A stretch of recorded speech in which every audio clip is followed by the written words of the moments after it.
এবার শর্মিলা আফা তার তৃতীয় স্বামীর পরিচয় জানালো তার ভেরিফাইড ফেসবুক পেজের মাধ্যমে। আপনিও কি জানতে চান সেই তৃতীয় স্বামীর পরিচয়? যদি জানতে হয় তাহলে অবশ্যই দেখতে থাকুন এবং আজকে আপনাদের সেই ঐতিহাসিক লাইভটি দেখাবো শর্মিলার, যেখানে সে তার তৃতীয় স্বামীর পরিচয় জানিয়েছে। তো তার আগে চলুন আপনাদেরকে কিছু কথা জানিয়ে নিই। শর্মিলা বলেছে তার প্রবাসী তৃতীয় স্বামীর সাথে তার বিয়েটা হয়েছে পারিবারিকভাবেই। সে মূলত এখন তার প্রবাসী স্বামীর বাসায় রয়েছে এবং সেখান থেকেই কিন্তু সে লাইভের মাধ্যমে তার তৃতীয় স্বামীর পরিচয় জানিয়েছে দর্শকদের।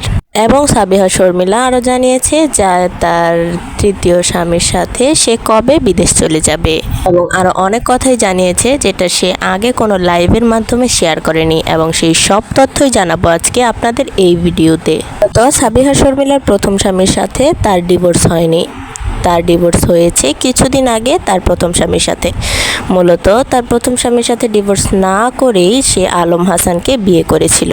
এখন অনেকেই তাকে বলতে পারেন যে সে নাকি কাবিন ব্যবসায়ী, কিন্তু না, সে মূলত তার প্রথম স্বামীর কাছ থেকেও কাবিনের কোনো টাকা নেয়নি। এটা সত্য যে শর্মিলার প্রথম স্বামীর সাথে শর্মিলার রিলেশন করে বিয়ে হয়েছিল, মূলত অনেক ভালোবেসে 3 বছরের ভালোবাসার সম্পর্কের পর তাদের বিয়ে হয়েছিল। তবে সেই বিয়েটা 15 দিনও টেকেনি, এটা সত্য কথা হলেও তার প্রথম স্বামীর সাথে ডিভোর্স হয়নি। তার মূলত তার প্রথম স্বামীর সাথে কিছুদিন আগে ডিভোর্স করে তার তৃতীয় স্বামীকে বিয়ে করেছে।